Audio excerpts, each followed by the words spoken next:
I think it's misguided, and I think it's problematic in the sense that it would be one thing if the Nations League was completely different and better competition.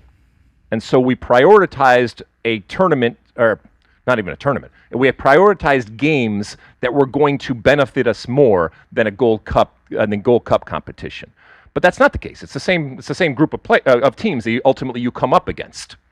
You also, in the Nations League, it's not a tournament format in the way that a World Cup is. And this is all about having the best possible team come 2026.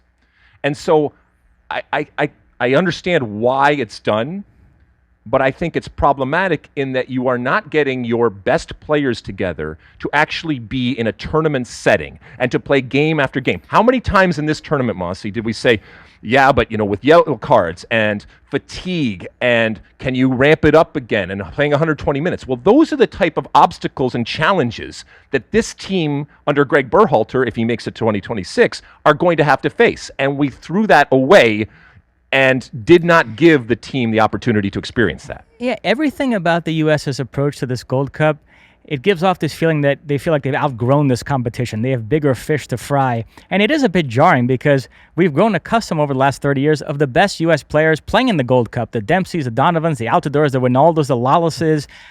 The Gold Cup was a substantive part of your international careers. And I'm now wondering, moving forward, assuming the U.S. keeps qualifying for Nations League Final Fours, and why wouldn't they? And depending on what other tournaments exist in and around the Gold Cups, are we ever going to see a Pulisic, a Reyna, a McKennie, a Musa, Adams, a Balogun, a Weah, an Aronson, a Dest play in a Gold Cup again?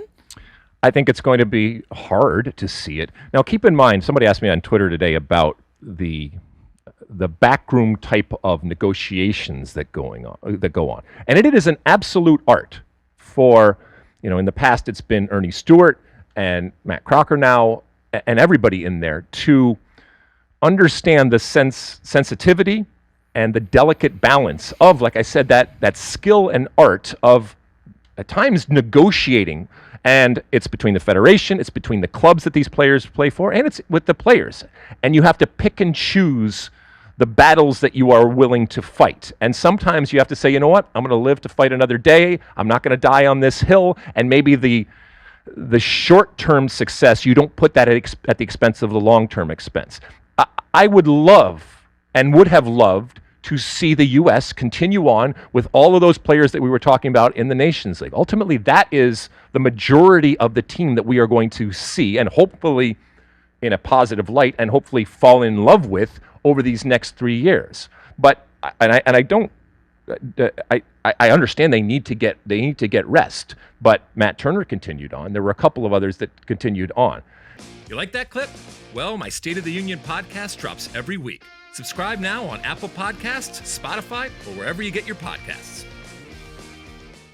You like that clip? Well, my State of the Union podcast drops twice a week right here on my very own YouTube page. The only way to stay up to date is to hit that subscribe button down below. Size the day, and see you soon.